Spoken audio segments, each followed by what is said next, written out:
Hello, everybody, and welcome to episode 4 of Man We Need to Talk, the podcast that focuses on male mental health and the stigmas that are still attached to it in today's modern society. Today, I'm joined by Fidel Beauhill.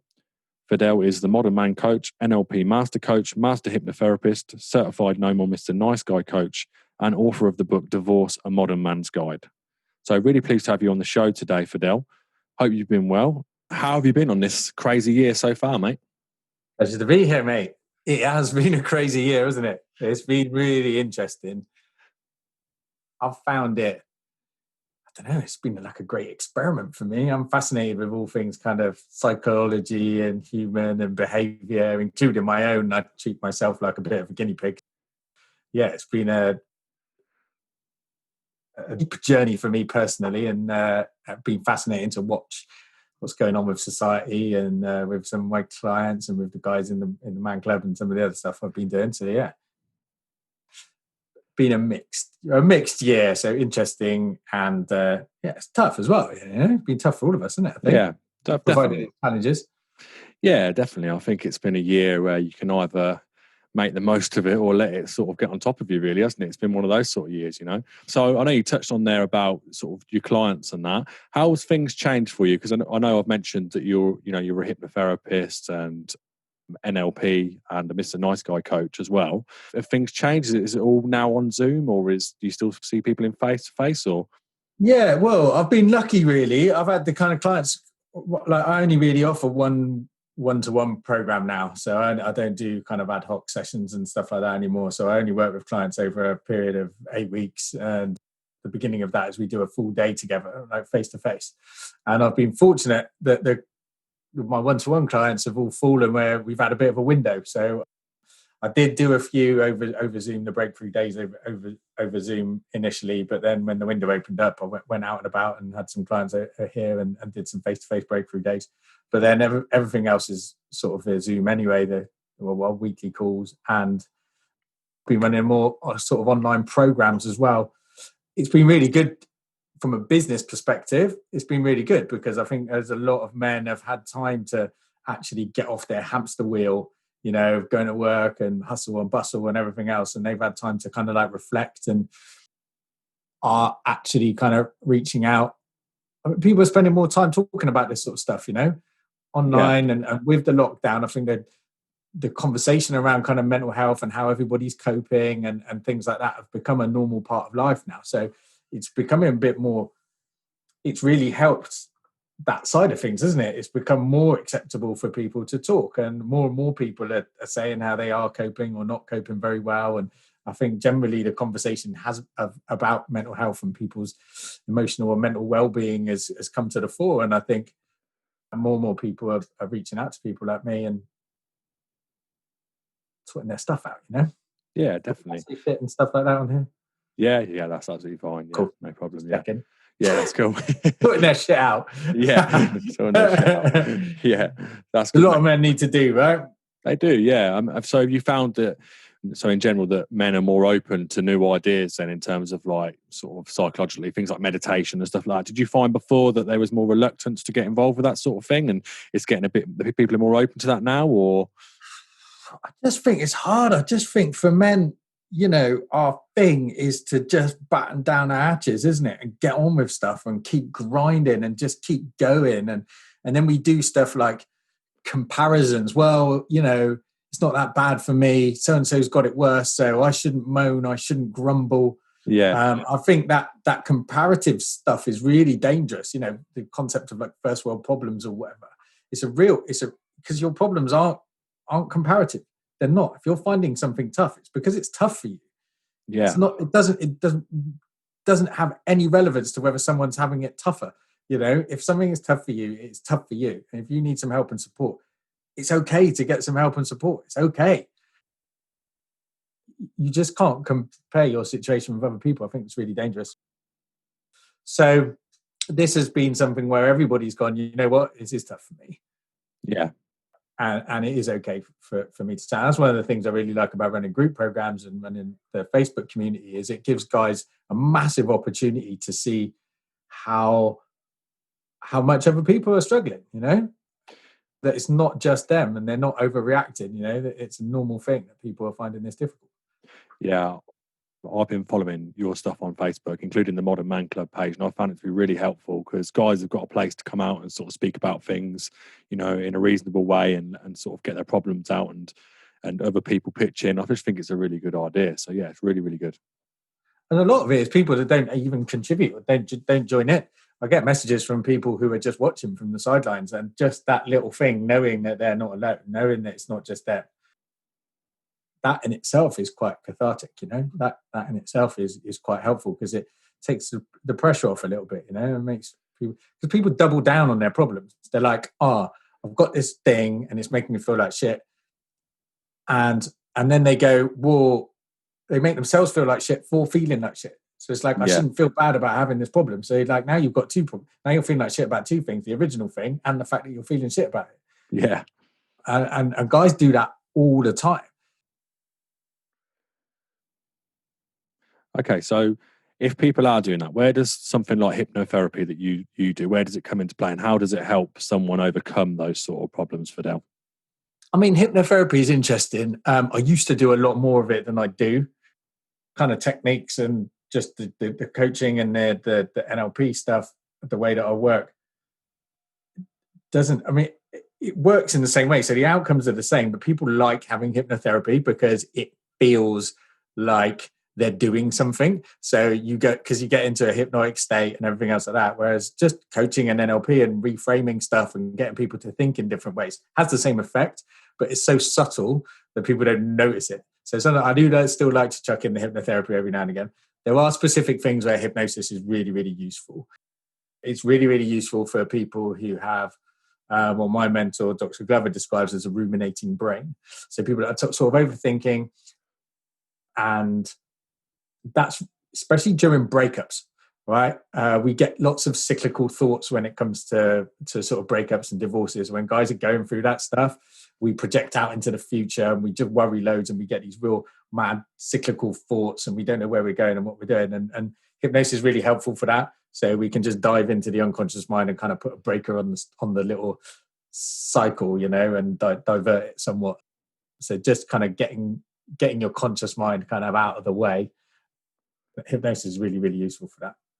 Yeah, definitely. So I know you mentioned Dr. Robert Glover there, and his book, the Mr. Nice Guy book, is really, really interesting theory about everything, the Mr. Nice Guy stuff. And I know you're a big advocate of that, and you're also a coach for that, I believe. Is that right? Yeah, I'm a certified Mr. Nice Guy coach. I reached out to him. He's a really nice guy. He hates me calling him that, but of his reason. Yeah, so I read his book first before my divorce, and I think it was really helpful. So a couple of years ago, it was really, really helpful to see what was going wrong in my relationship at the time. And I think the same as for everybody else that's read that book, there were parts in it that really feel like a kick in the nuts, right? Or a gut punch. You're just like, oh man, that's me. Personally, I didn't resonate with all of it, but the bits that I did it was just like someone reaching inside your personality, like, and going, look, giving it a slap and going, this is what you're doing, dude. So yeah, then I went through a bit of a messy breakup just before lockdown, and that made me get the book out again. And I've been in touch with Dr. Glover before, but I pulled the book out because I clocked. So I'd still, no matter how much work I'd done on myself, like the proving ground for any man, you can go and you can be single, and I highly advise that men spend time on their own doing their work. However, the proving ground is when you're in a relationship. The proving ground is when you fall in love again, right? And that pushes a lot of stuff, but it pulls the plaster off, Yeah. And that's what happened with me. And it was like, I thought I was the man, kick cock of the walk, like, and then I fell in love again, and it pulled the plaster off. And I clocked myself, especially during the breakup, doing some of the nice guy behavior again. So I pulled the book off the shelf, blew the dust off it, and I was like, oh man. Read it again, and on the off chance, I just pinged him an email. I was like, mate, I've read your book again. Like it's just me. I'd just like to thank you for the book, and this is the work I'm doing. And he emailed me back, and we got into a bit of a conversation. Really interested in the work I was doing. We had a couple of Zoom calls, and then he invited me onto his course to become a coach with him, and that was absolutely epic. You know, I spent 8 weeks doing 3-hour calls, either just me and him, or and as in a couple of groups as well, and it was just really, really powerful. I learned a lot about coaching. I went really, really deep on the nice guy stuff and what it is, and how to work with clients in that way. And I think it's a game changer, an absolute game changer for me personally, and it's already been a massive game changer for my clients as well. Oh yeah, definitely. And I mean, for me, it's been a massive game changer, you know, because it's really made me have these massive realizations about how I've been over the years and stuff like that. And I have to take responsibility for the way that I've been. For anyone listening, Fidel, that doesn't really know what the nice guy sort of stuff is, would you be able to just give like an overview of the general philosophy of what Dr. Robert Glover teaches? I know that's a big ask because it is quite complex, but quite complex. Yeah. So look, nice guy syndrome, it pops out in various different places, but basically for our generation, so guys between sort of 30 and 50, it's kind of nice guy syndrome has come about as a kind of antidote to what could be known as traditional masculinity. So our fathers and grandfathers, their role in their family, where they kind of used traditional masculinity, where they ruled with an iron rod. It was all about discipline. They controlled their world. Okay, so they controlled their wives. They controlled their children. They used kind of force, and discipline and aggression, basically to keep themselves safe. And that's what it comes down to, right? They were just as scared as everybody else. And so what everybody tries to do is make themselves feel safe and control the things that they think are causing problems and give themselves a smooth, easy life. That's what everybody tries to do. And so in kind of response to that, our generation were like, we don't. All kids do it. They either end up exactly like their dad, or they try and do the exact opposite. And so nice guy syndrome is about, here's the problem. We're still trying to make the world a safe place for us. We're still trying to control external factors from us to make ourselves feel safe. What nice guy isn't doing is he's not using aggression. He's not being forthright. He's not using kind of trying to overpower people. It's a lot more sneaky. It's like, I'm going to get you guys to give me what I need, but I'm not going to tell you because I don't want to say what I need. I'm too scared of confrontation because I don't want to get involved with that. So I'm going to use other methods. Yeah. And what happens then is a lot of times your needs don't get met.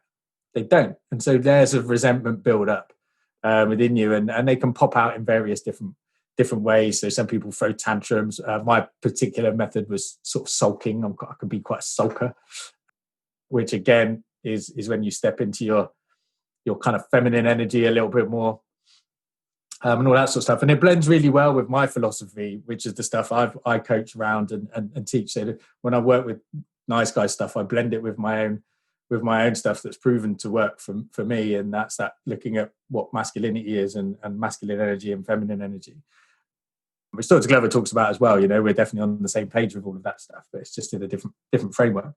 And so actually what we're looking at now, his concept is the integrated man.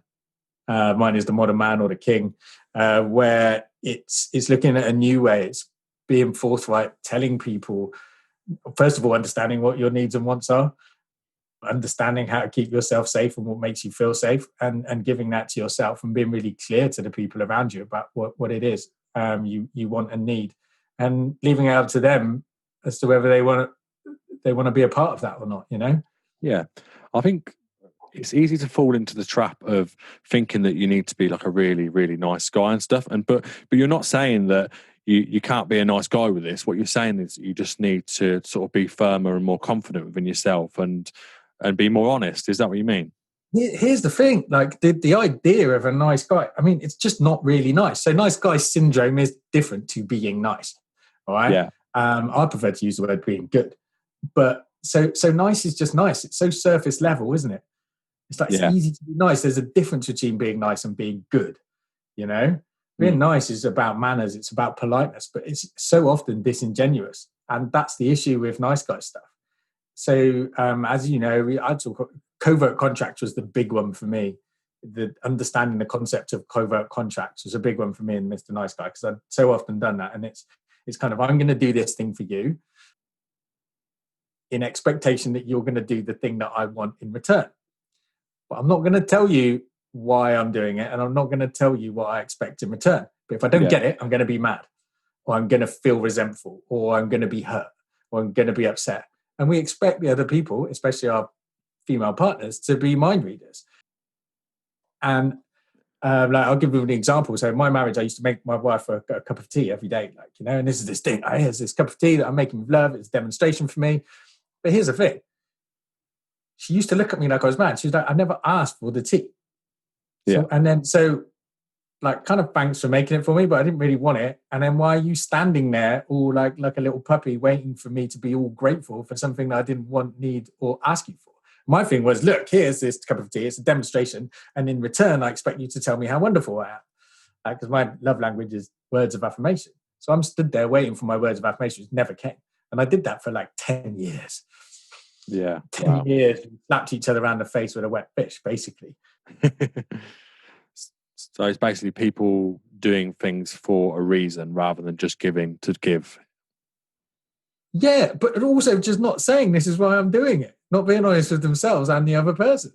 And there's a difference between caregiving and caretaking, right? So caretaking is all about me. I'm not making you the cup of tea. I'm making the cup of tea for me. I'm making the cup of tea for the response that I want from you receiving it, right? That's caretaking. I'm taking something from you. Caregiving is, hey, babe, would you like a cup of tea? Do you want me to make you a cup of tea every morning? If that's no, that's cool. Bloody ask. Caregiving is giving people what it is that they actually want, not giving them what you think they want. Yeah, exactly. No, and I think just sort of leading on from caregiving, I know we spoke about this the other day.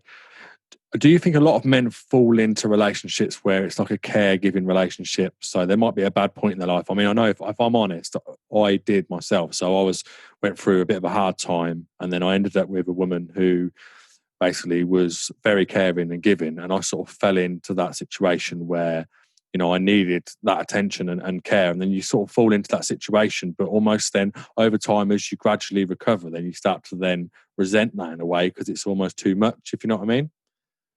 Yeah, and that falls a little bit into attachment styles as well. But it totally depends on the energy. And that's where my stuff comes in, I think, that masculine, feminine thing.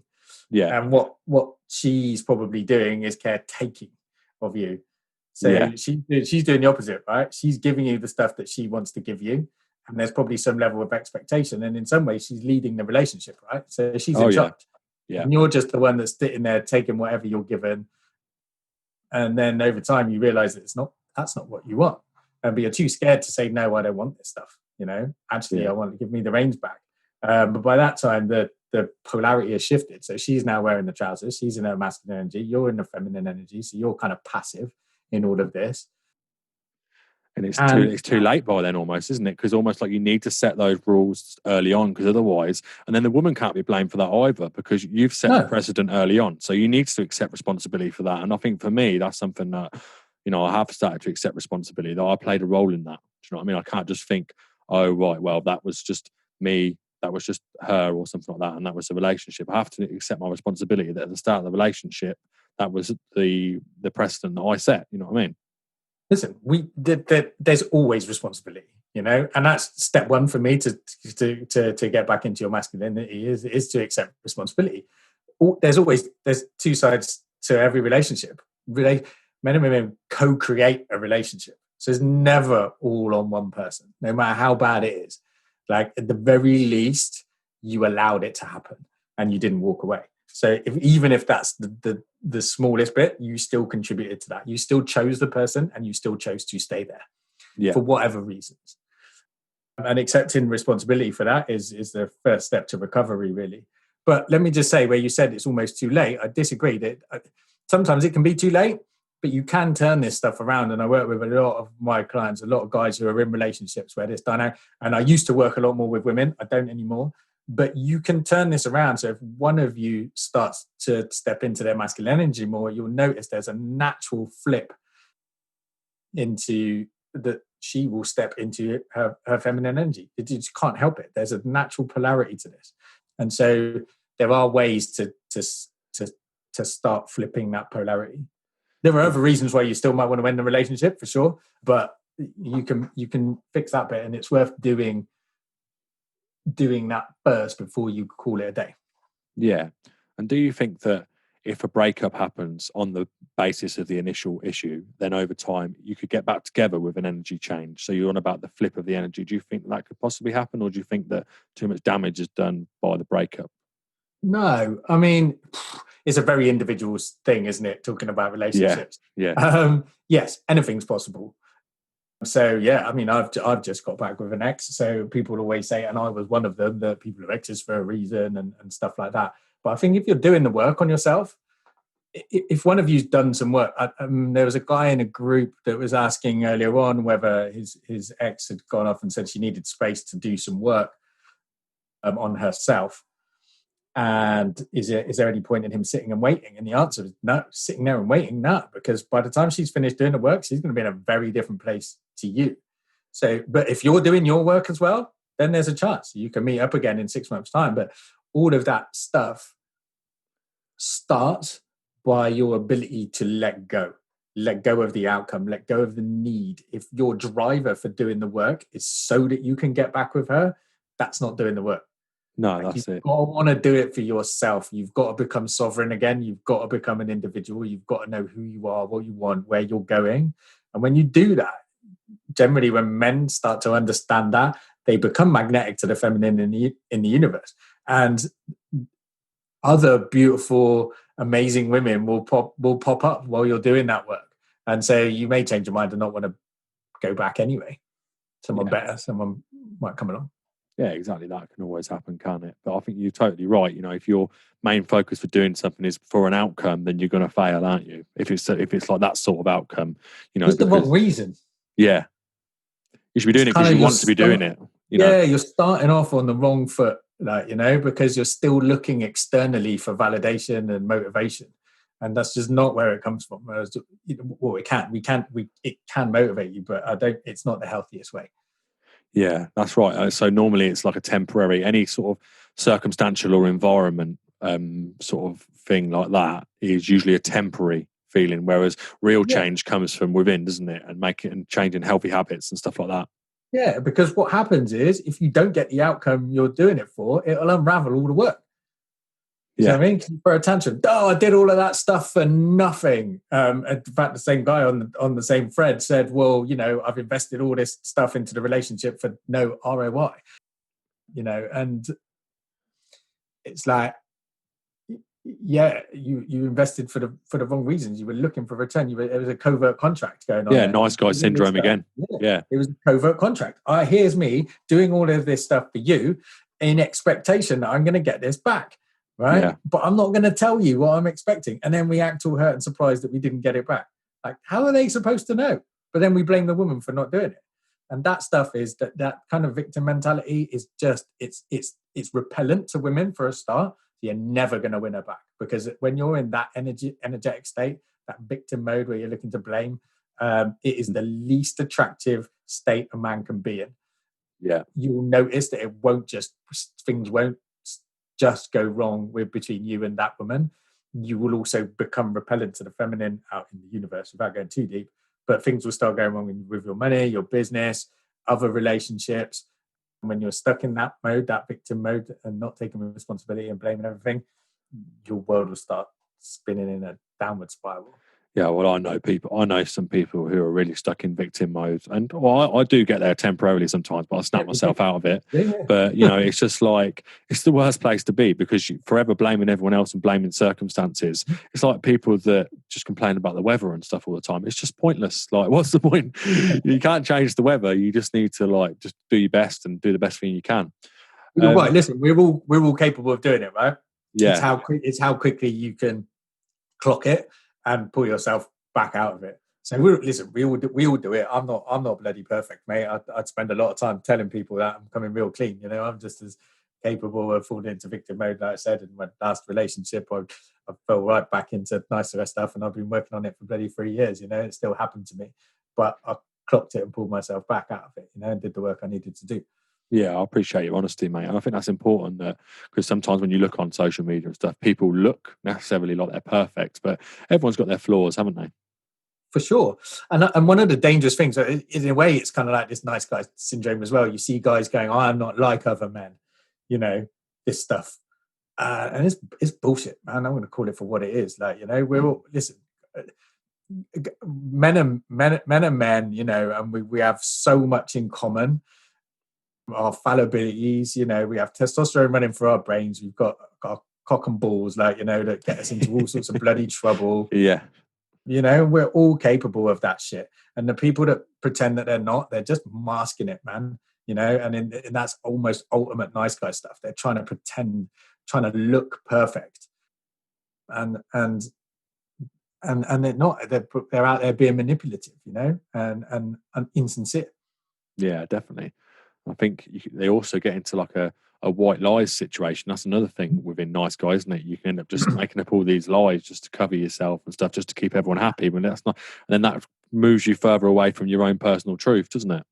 Sure. Well, what that's about is this thing of looking perfect, right? Because and the fear that drives that. So fear generally drives all of this behavior. It's a fear of being rejected.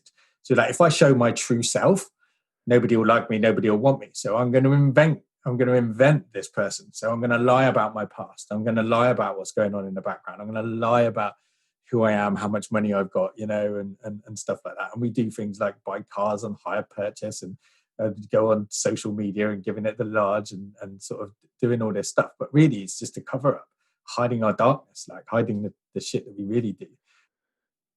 And it's not healthy.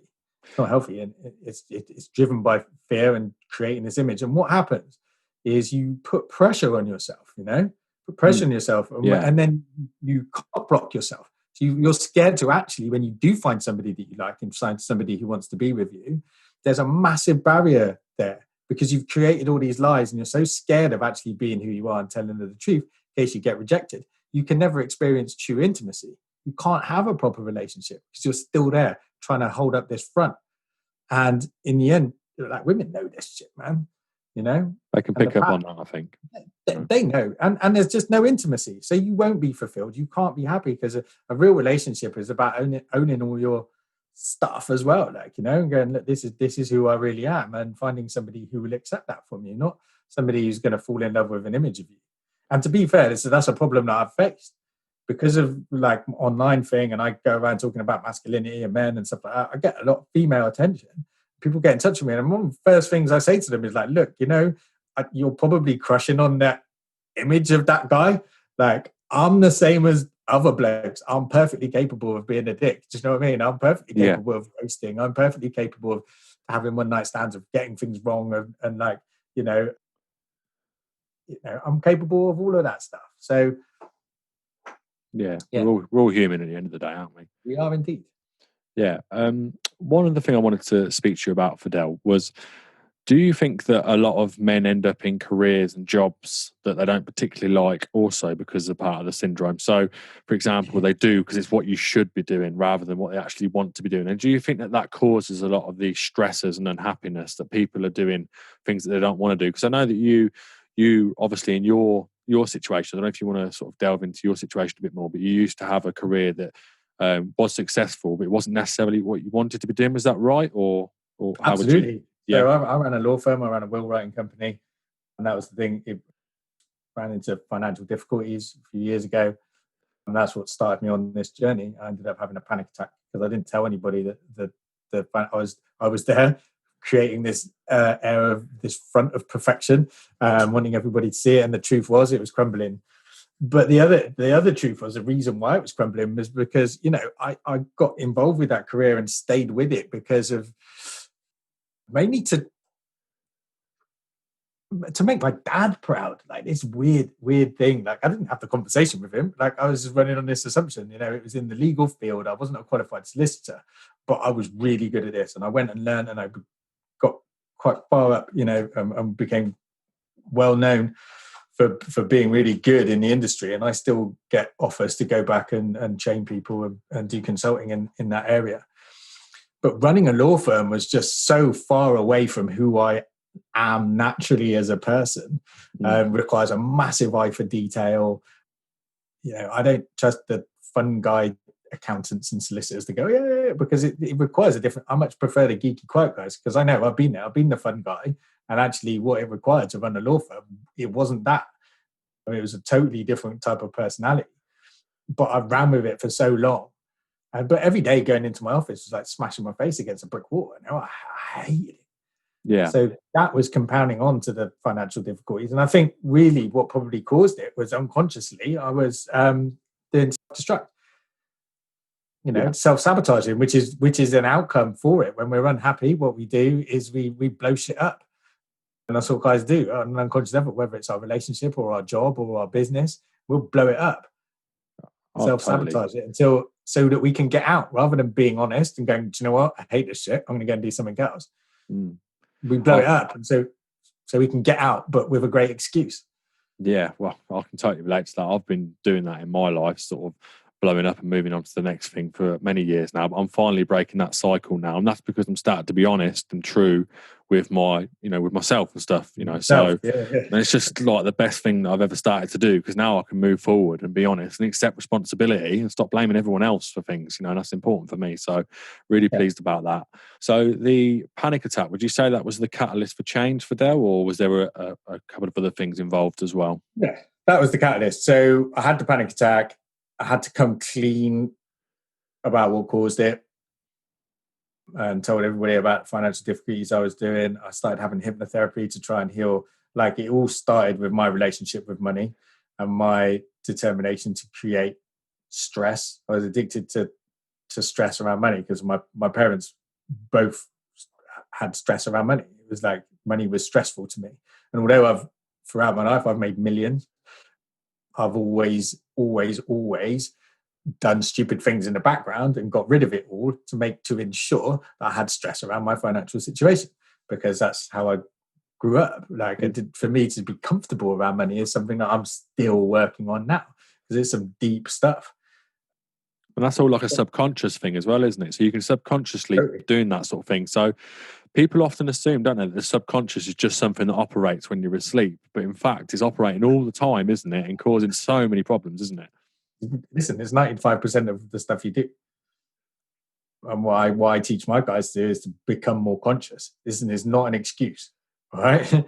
It's not an excuse. Your thing is to find out what your unconscious patterns are and take charge of them, take charge of healing them, and take charge of heading them off before they cause damage. But yeah, and that was mine. So I started having hypnotherapy to try and undo some of that. My hypnotherapist got so annoyed with me asking her loads of questions about why this amazing thing was doing to my brain. So she's just like, why don't you go and learn how to do it yourself? So I did. And I discovered NLP, and I spent the next sort of 3.5 years training and coaching while I tried to kind of like wind up my business and turn it into a salvageable situation while I started this new business. Awesome. So you touched on NLP there. Are you able just to give an overview of anyone listening that sort of needs help at the moment as to how that might better help, Fidel, please? Yeah, so NLP stands for Neuro-Linguistic Programming. It's the language of the mind. And when you get up to kind of a high level of it, I mean, the sort of initial levels of NLP, there are a lot of sort of therapeutic techniques that can help people overcome fears and phobias and limiting beliefs and stuff like that. And the further you progress with it, like I'm at master coach level, which is the highest you can get until I become a trainer, that it's just starting to help using questioning techniques and language. It helps people to start thinking about things just differently. So we all have conversations going on in our brain. We spend most of our time in our minds having conversations and telling ourselves about the world. All right. And the language that we use in order to do that can create massive problems. So that's what NLP is about. It's very solution focused. So it's not counseling, which is about looking at the reasons why. NLP generally doesn't care how and why you got there. It's just about, this is the problem, let's undo it. Okay, so Fidel, as you may know, the suicide rate amongst males in this country at the moment is sort of sky high. I think it's 84 men taking their lives each week in this country, and that's just England alone. I just wanted to find out your views on why that's happening and suicide in general, please, mate. Yeah, I've got some quite controversial views on suicide. I think the male suicide rate, and in some, I think the whole conversation is a little bit. I'm not sure I like it. I think when I first got involved with talking about men, all people wanted to talk to me about was the suicide rate and the negative side of men's mental health. Yeah. I mean, it was almost like relishing it. And it was like, the only two conversations we're allowed to have about men and masculinity is either we're all committing suicide, we're all suffering, and it's all because we don't talk enough, or it's like toxic masculinity and how men are all bad. And it's just like, it's just a massive negativity around masculinity. Here's the truth from the statistics, and this is not, it is a theory that I adhere to, but it's not just me that's come up with it. I sort of thought about it myself, and then I went and researched, and there's a lot of stuff behind it. Look, men and women suffer from mental health issues at the same rate. We deal with them very, very differently. One of the issues is, sorry, I'm going to go a bit deep here. I'll probably go on a little bit of a monologue. No, please do. One of the issues is that mental health services in the UK are predominantly involved and managed by women, right? So it's a caring profession. And so mental health services in particular are kind of designed, and initially from back in the 60s when mental health services first became part of the NHS, they were designed by women for women, all right? And so this is why there's this whole thing about getting people to open up and talk so much, right? Because for women, that's the solution, right? Let's talk about it. And then, so because men didn't engage in that, a lot of times men just don't feel like they want to engage. They certainly don't want to talk about stuff when they're told to talk about it. What men really don't like is being told what to do. Yeah, and definitely. So I'm not saying don't talk about it. That's not what I'm saying. But what I'm saying is we like to talk differently, and we don't like to be kind of forced into it. And it's why a lot of men don't engage in mental health services. So there's a couple of things around this. One of the reasons why it's worse for men is because we don't engage in those services. So we don't go and get help in the same way. We don't go and get medication. We don't go and talk to people. We don't go and get counseling. We don't go and get therapy in the same way, whereas women are more likely to do it. Same way that we get a pain in our stomach, we're more likely to soldier on and carry on without going and finding out that we've got cancer. We get diagnosed later on for all of that sort of stuff. But the rates are the same. So it's not a problem with men. It's a problem with society, right? We're all under this stress, men and women. The problem is the services and the way that we deal with it. When it comes to suicide, I think even attempted suicide, rates are exactly the same. Men are just better at it, right? There's a couple of reasons for that. One is we are inherently more capable of violence, all right, including towards ourselves. So the methods we choose to commit suicide with are more likely to work. Certainly in the States, in Australia, in the States, there's guns, so men have more access and more possession of firearms, so they're more able to do that, and in the UK as well. We're just generally more prone to violence, and the methods we choose to do it are more likely to end in success, for want of a better word. The other thing is this kind of mentality where women will look outwards, and they'll be very concerned about the hole that they'll leave for their children and the people around them. Whereas for men, this kind of like more blinkered view, they'll have the decision, everyone's better off without me, and therefore I'll make the ultimate sacrifice and just take myself out of the equation. Right? Whereas women just don't really see it like that. So I think we're just focusing on the wrong bit. We're tending to focus on this suicide rate. We look at the number and we think there must be a bigger problem with men than there is with women. And there isn't. Where the problem is the way that the services are provided, and the reality of the fact that we're better we're goal driven. We're very focused, and when we set our mind to go and do something, we do it. So we're just better at the final act. And I think if we start looking at those two things, we're more likely to help and support people and solve the problem. That's a really interesting insight. What's your views on alcohol and drugs and how that plays into things? Do you think like people get into that and they're not thinking clearly often as well, or? Listen, alcohol, again, those statistics bear out. Men are way more likely to have alcohol and drug dependency issues than women. Yeah.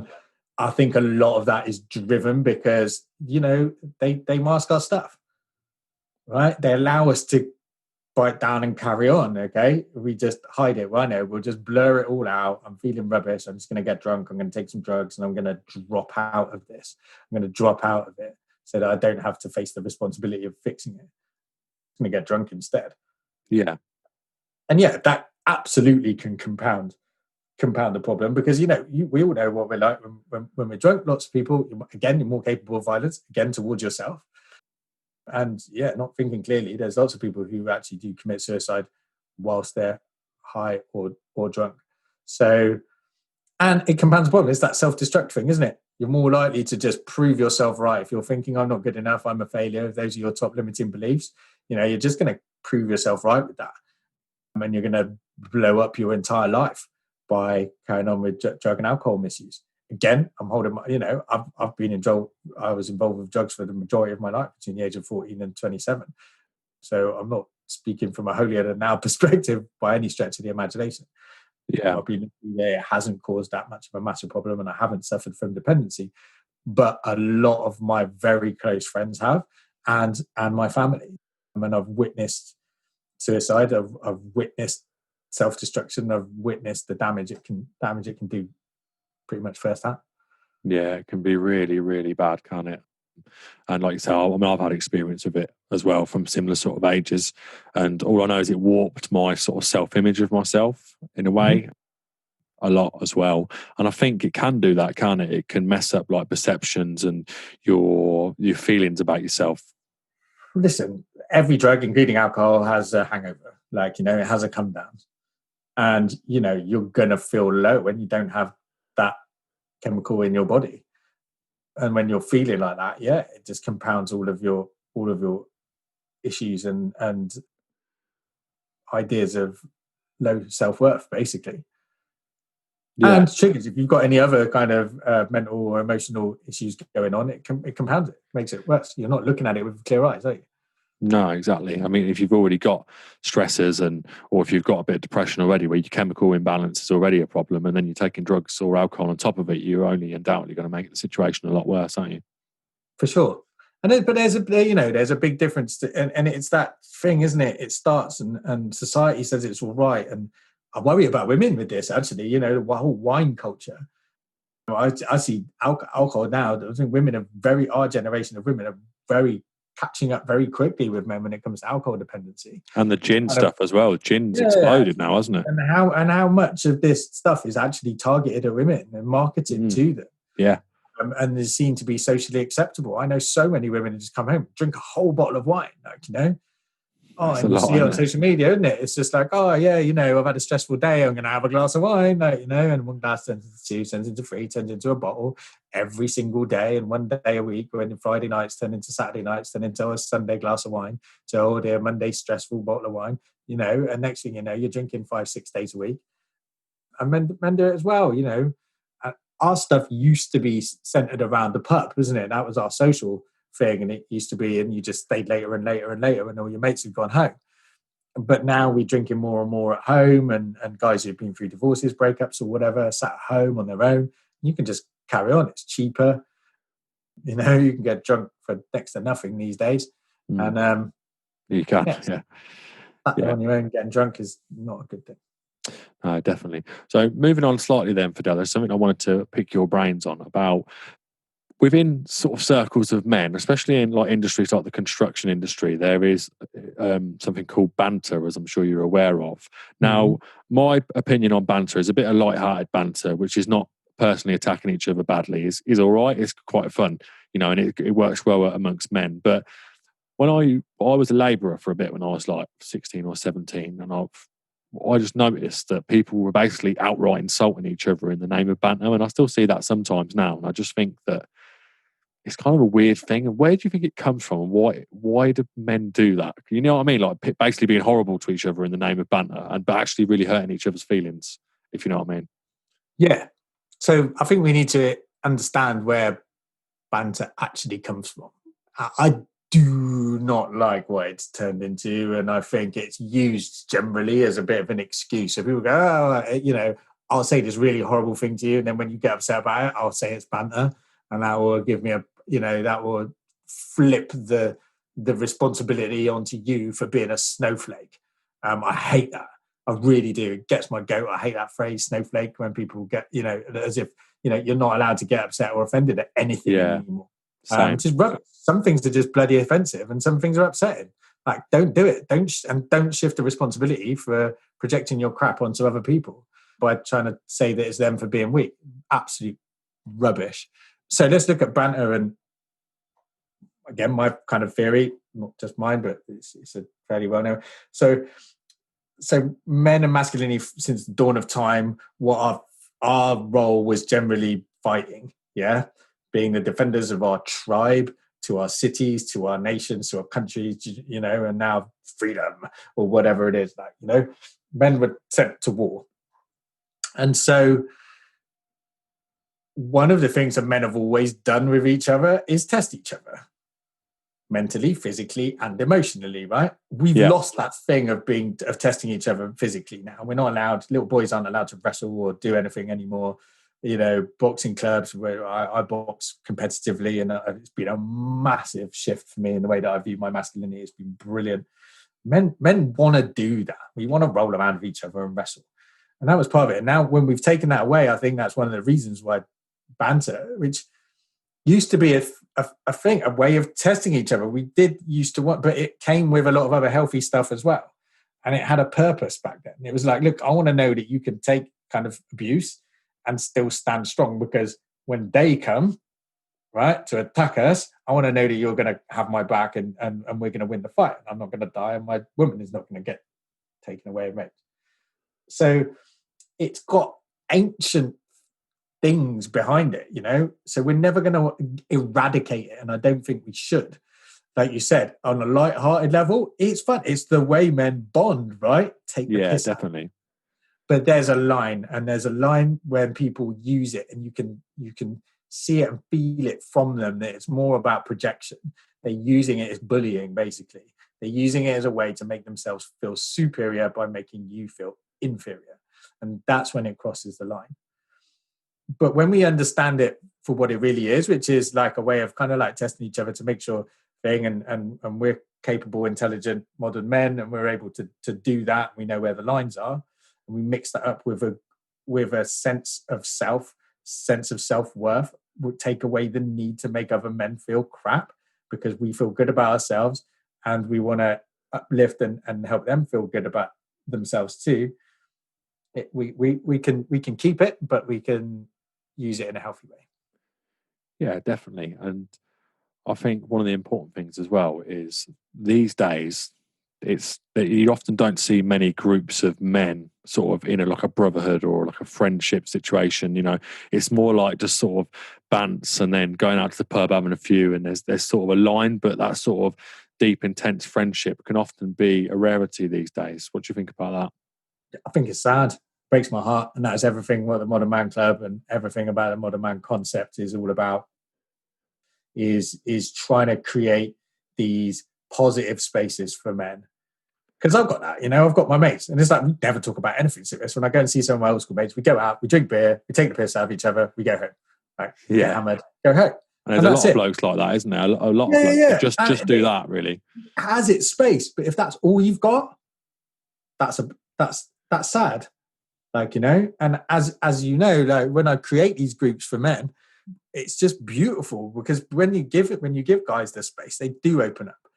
They do open up when they know they're not going to get bantered, where they know they're going to be met with sort of support, respect, and love. And that's the thing. It's cool. We should have both. There is space for banter, but as long as we've got these other spaces where guys know that they can open up and not be attacked and not have the piss taken out of them, and can talk and share, guys will do it. It has to be done in the right way. Yeah, 100%. When relationships come to an end between a man and a woman, and the man sort of moves away, the man can often feel very, very guilty. So this could be a divorce or a relationship breakup. The man feels very guilty and struggles to move forward. What's your advice for that sort of person, and what's the best way to go about it when you're in that situation? You know, where you've left the family home, like, well, I've done that this year. How would you, what would you suggest to men the best place to start when you're going through that horrible crisis? I mean, I did it too in my divorce. So guilt is like the most useless emotion. There's no positive or benefit to it in any way, shape, or form. It serves zero purpose for you and all the people that you're feeling guilty about. All right? It is a pointless emotion. So moving forward, it is about kind of giving yourself a break, you know? Like that first thing, you're not perfect, right? We make mistakes, we do shit things, we're all capable of it. It doesn't make you any better or any worse than any other man on the planet, right? We cock up. Yeah. It's about focusing on what you're going to do next, right? Action, positive action is what alleviates guilt, you know? It's like, well, okay, and now I'm going to take responsibility for moving forward and creating the next chapter in our relationship, whether it's friendship, whether it's I'm just going to walk away totally if there's no kids involved, and we're just never going we're going to have 6 months where we're not going to talk to each other. It's a really healthy thing to do. And in 6 months' time, I'll send you a friend request. In the meantime, I'm going to block you on all social media. This is something I've done with quite a few of my clients to stop the little lurky behavior and all that sort of stuff. Clean breaks are really, really good. There's kids involved. That's not possible. If there are kids involved, then it's time to step up and lead your family through the process, which is what my book is all about. Okay, so leading on to your book, then tell us about how that came about and really what it's about, then, please. I did that well, didn't I? You did, yeah. So Divorce: A Modern Man's Guide is about encouraging men to lead their family through this process. And what's very likely for nice guys across the country and then are across the world. I've done lots of interviews in America. It's actually flying off the shelves in America. Become a really popular book over there already. It's about taking responsibility and flipping that polarity, stepping into your masculine energy and not being the victim of your divorce. So it's close to 70% of divorces are instigated by women. And same with breakups. I don't think that the thing will be any different. And because of that, we will immediately feel like it's something that's done to us. So we'll step into victim mode and go, it's not fair. Now, the feminine will always look for safety and security. And if you're not providing that, if you've turned into a victim mass over there in the corner, not wanting to accept what's going on, refusing to listen, trying to keep the relationship together, begging to come back or whatever, or throwing a tantrum, throwing a sulk and stomping off, checking out of the process. Women are going to put their own thing first. And they're going to go, right, if he's going to behave like that, I need to step into masculine, need to protect me, need to protect the kids. How do I do that? I'm going to take all the money. I'm going to keep the kids over here. Right. Yeah. It's wrong, but you need to expect that that's what they're going to do if you're going to do that. Okay. Yeah. It's not right. I'm not absolving women for that type of behavior.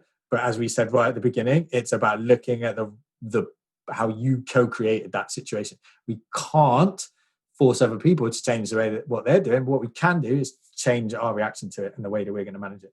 And that's what the book's about. It's about, right, okay, so how do I pull this back? How do I lead my family through this divorce process? How do I step forward and operate with kindness and compassion and understanding in a very positive masculine way to salvage a relationship with my children, with my ex that's best for everybody, including me, no matter what they've done.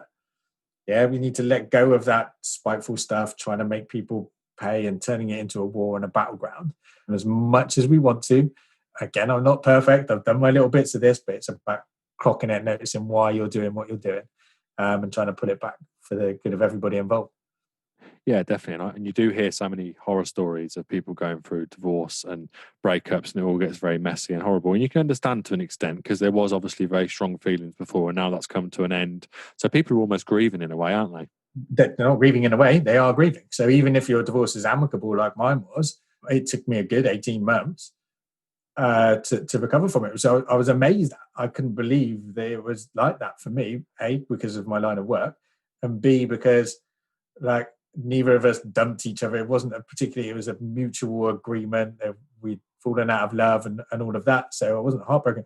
But the loss, you don't spend 15 years in a unit and in a relationship without and then not have it. For a start, there's a neurological and biological process at play here. You've spent all of that time with every single thought, every decision that you've made has been hardwired into thinking, including the other person's position in all of this, and now they're not there. So your brain has to almost rewire itself. And that's hard. It doesn't want to do that. It wants to stay. Causes two problems. One is you don't want to accept the divorce or breakup in the first place. Second is you just want to go and replace her with somebody else. So we just jump a lot of times, especially men. Men are terrible at that. Just jumping straight into another relationship and falling in love again without doing any work or reflecting on who they are and how much they've changed in the last relationship. Quite often they'll end up co-creating exactly the same situation again. And that's not fair on the new woman either, is it? It's not fair on a new woman. It's not fair on your kids. It's not fair on you. It's not fair on anybody involved. It's not fair on your ex either. Jumping straight into a new relationship, it's really, really painful to watch your ex move on like that. Right, and exactly. Is more likely to elicit a negative reaction from them. And you can stand there and wave your arms about and go, oh, she's being a bitch. She's not letting me see my kids. Meanwhile, I've got like 2 months after splitting up with her, I've gone Facebook public with my new girlfriend and told everybody how much I'm in love with them. You're going to cause hurt there, and that's the reaction. They'll have no fury and all that. That's quite a horrible thing to do, isn't it? But people do that, and they do wonder why. Then there's problems there. So no, I think the book would be really good. So, do you think the book's helpful for? It's not just for divorce; it's for people who have separated from a long relationship as well. Can it be useful in that way? Personally, I think there's something in it for every man and a lot of women. There's been a lot of women who've read it because they're nosy, and I've had some amazing feedback from women. But yeah, I think there's something. If you read it and you're in a relationship and it's on shaky ground, there's a chance that by understanding the concepts in there, you stand a much better chance of saving your relationship in the first place. If you're going through a divorce, it will help you stop the spiral into kind of negative behaviors and life patterns that can lead you to rocky ends. Yeah, I think that's useful stuff in there for everybody. Okay, perfect. And just anyone listening that's interested in the book, there'll be a link in the descriptions and on the promotional stuff, so you're able to purchase it.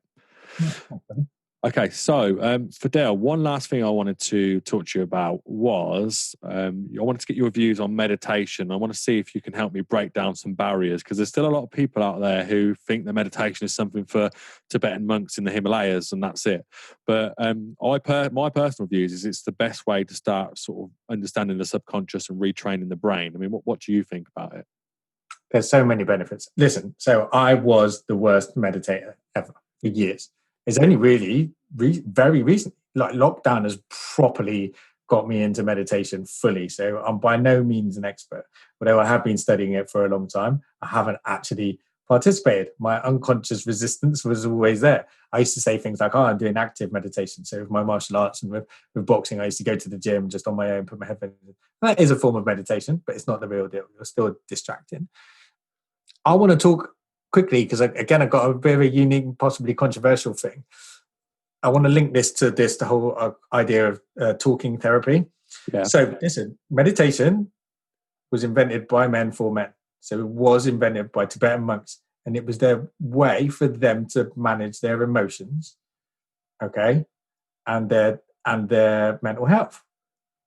Yeah. That's what it was designed for. It was designed for people who weren't allowed to talk, didn't want to talk, to self-manage their own emotions. So meditation is great. It's specifically for men. It's like, if you can get into this is a way of you. I'm not saying don't go and talk about stuff. I'm still an advocate for it. But you know what? There are ways for us to soothe ourselves internally without having to do it. So if you're not that way inclined, you don't want to talk, you're a man of few words, meditation is a thing for you. Just taking that time, however you choose to meditate, whether it's guided meditation, whether it's meditating on a word or a phrase or a thought, or whether it's just sitting in silence. One of the things that we all say we're rubbish at it is because we think that we're supposed to stop our thoughts somehow. You can't do that. Like, No, the brain definitely is not. designed, it's a thinker, right? It's designed to think. What it allows you to do is practice being present. So your brain will wander off and you practice bringing it back. It will wander off, practice bringing it back, and your brain will wander off 100,000 times. Your job during meditation is to bring it back 100,000 times and not judge yourself for doing it. So we often think that if our brain wanders off while we're meditating, we failed at it. And so when we then we start this self-talk, some NLP here, you start this self-talk that I can't meditate, I don't do meditate, I'm not very good at it, my brain just won't shut up, it won't stop. And so we then label ourselves as being rubbish at meditation. And that is not the thing. It takes practice. Like, that's what it's about. It takes a long time to get into meditation, but well worth doing. And start small, start a few minutes a day, 2, 3, 4, 5 minutes is fine, and work your way up from there. Yeah, definitely. There's some helpful apps out there as well, like Headspace, where you can just start to get used to the process as well, isn't there? Because I know there's a lot of resistance within the brain to meditation. Because obviously, like you say, it is a thinker and it will keep on thinking. If you're on your phone all day and then you stop and meditate, your brain's still going to be thinking, isn't it? So yeah, we just generally, our generation is overstimulated. Yeah. We ask our brain to just sit there and not be stimulated. It's addicted to all these different stimuli, whether that's our phones, our computer. We feel guilty about spending even 10 minutes not doing anything, right? And we feel that that's indulgent, yet we will easily spend 10 times that scrolling aimlessly through social media or watching cat videos, or reading the paper or looking at the football scores or whatever it is we do. We do have time. That's just rubbish. You can always make time, can't you, at the end of the day? It's just rubbish. You've got time. You spend it on other stuff. It's fine. But nothing will be more beneficial than spending 10 minutes a day meditating. Lovely. Okay, so to wrap up then, Fidel, if there is someone out there listening who's going through a real tough time, whether that's divorce or mental health crisis at the moment, and they're holding it all in, what would be your advice to them now? Speak about it. It's true. Just tell somebody, acknowledge it yourself first, clock what you're doing to self-destruct, right? And just be real honest with yourself. And then I'm not saying tell anybody willy-nilly, I don't even think that's appropriate. I think sort of think about who you're going to talk to. Most of your mates are just going to give you advice from their perspective. So I would say get professional help, whether that's a coach or a therapist or your doctor or whatever. That's kind of step number one. Kind of speak to someone. Find a men's group. Find a group of other men who aren't just into going to the pub and getting smashed and bantering with each other. There are lots of them out there. Off the top of my head, Andy's Man Club is a big one. I'm a massive advocate for them. They have online meetings as well. There's obviously my group, the Modern Man Club, and various programs that I run. But there are a lot of men's groups out there. Find one of those. You don't have to contribute immediately, but just have a look through and see that how many other guys are going through the same stuff, and then reach out. And even be the one, lead your mates through it. Even your bantery mates that you go to the pub with, pull a couple of them aside and go, look, guys, this is what I'm going through. Let's go for a coffee tomorrow rather than alcohol, and have a chat. And you'd be surprised that your mates are going through the same stuff too. Yeah, that's great advice. Thank you so much, Fidel, for joining us today. It's been a really good conversation. Thanks so much. No worries. Cheers, matey. Thanks for having me. So that brings us to the end of episode 4. Thanks, Fidel Beauhill, for being with us today. It's been a real pleasure to have you on the show. I hope you've all enjoyed the podcast, and do remember, it's okay not to be okay.